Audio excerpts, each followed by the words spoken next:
vous amassez pas des trésors sur la terre, où la teigne et la rouille détruisent et où les voleurs percent et dérobent, mais amassez-vous des trésors dans le ciel, où la teigne et la rouille ne détruisent point, et où les voleurs ne percent ni ne dérobent. Car là où est ton trésor, là aussi sera ton cœur.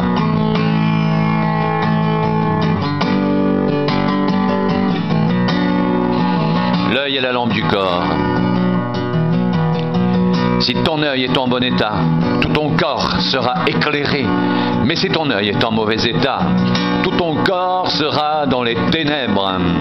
Si donc la lumière qui est en toi est ténèbres, combien seront grandes ces ténèbres? Nul ne peut servir de maître, car ou il haïra l'un et aimera l'autre, ou il s'attachera à l'un et méprisera l'autre. Vous ne pouvez servir Dieu et Mammon.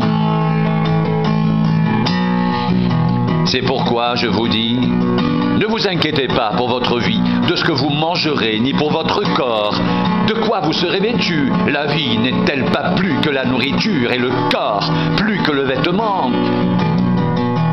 Regardez les oiseaux du ciel, ils ne sèment ni ne moissonnent, et ils n'amassent rien dans des greniers, et votre Père céleste les nourrit.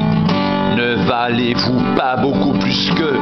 Qui de vous, par ses inquiétudes, peut ajouter une coudée à la durée de sa vie?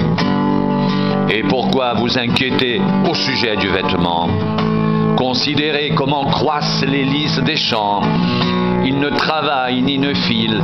Cependant, je vous dis que Salomon même, dans toute sa gloire, n'a pas été vêtu comme l'un d'eux. Si Dieu revêt ainsi l'herbe des champs, qui existe aujourd'hui et qui sera demain jetée au four, ne vous vêtira-t-il pas à plus forte raison, gens de peu de foi? Ne vous inquiétez donc point et ne dites pas que mangerons-nous, que boirons-nous, de quoi serons-nous vêtus, car toutes ces choses, ce sont les païens qui les recherchent. Votre Père céleste sait que vous en avez besoin. Recherchez premièrement le royaume et la justice de Dieu, et toutes ces choses vous seront données par-dessus. Ne vous inquiétez donc pas du lendemain, car le lendemain aura soin de lui-même. À chaque jour suffit sa peine.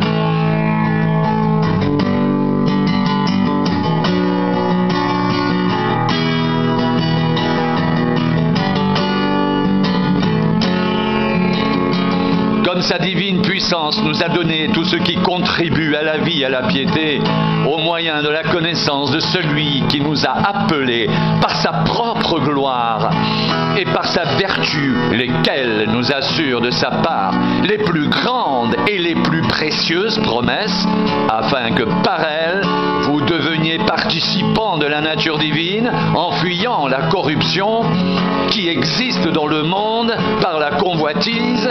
À cause de cela même, faites tous vos efforts pour joindre à votre foi la vertu, à la vertu la science, à la science la tempérance, à la tempérance la patience, à la patience la piété, à la piété l'amour fraternel, à l'amour fraternel la charité.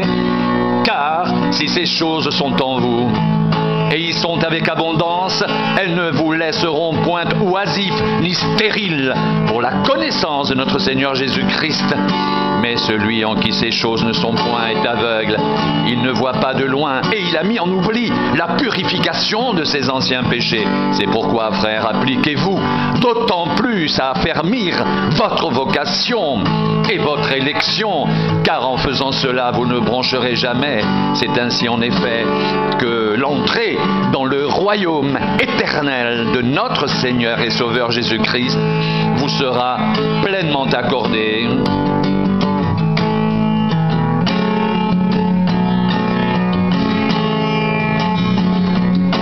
Voilà pourquoi je prendrai soin de vous rappeler ces choses, bien que vous les sachiez et que vous soyez affermis dans la vérité présente.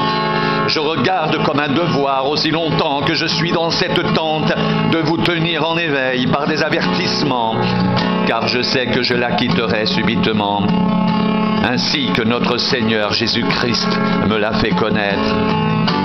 Mais j'aurai soin qu'après mon départ, vous puissiez toujours vous souvenir de ces choses.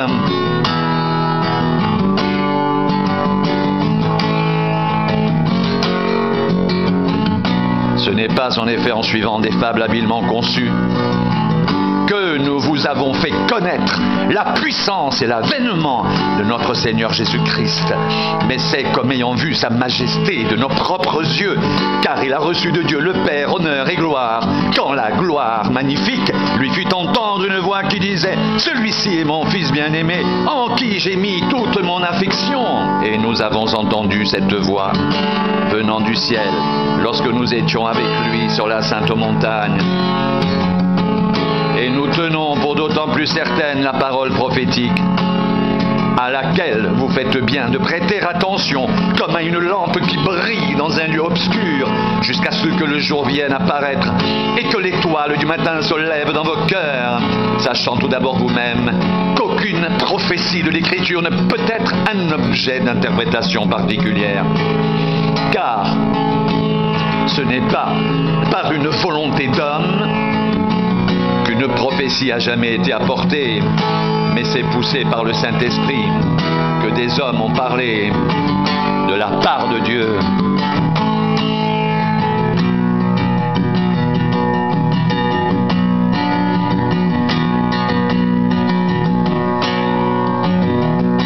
Cherchez premièrement le royaume et la justice de Dieu, et toutes ces choses vous seront données par-dessus.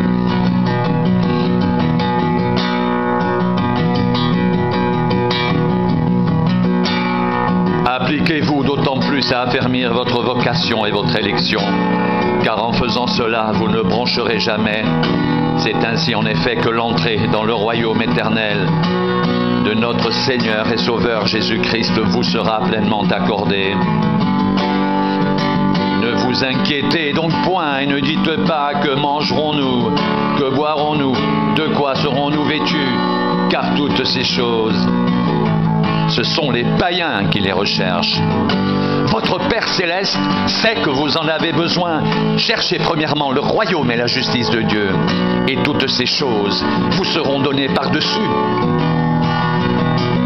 Ne vous inquiétez donc pas du lendemain, car le lendemain aura soin de lui-même. À chaque jour suffit sa peine.